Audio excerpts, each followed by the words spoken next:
Good morning friends. இப்போ நம்ம 3x3 Rubik கியூபை ஃபுல்லாக கற்றுக்கிட்டோன்னா வேறு எதனா கற்றுக்கலாமா? அதை தான் இப்போ நம்ம பார்க்க போகிறோம்.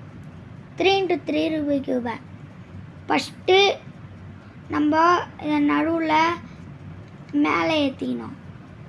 மேலே ஏற்றாச்சா? அடுத்தது நம்ம சைடில் இப்படி திருப்பணும். திருப்பியாச்சா?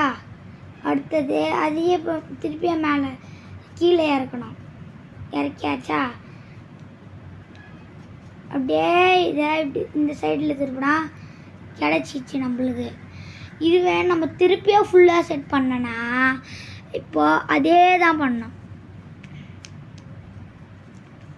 பாருங்க,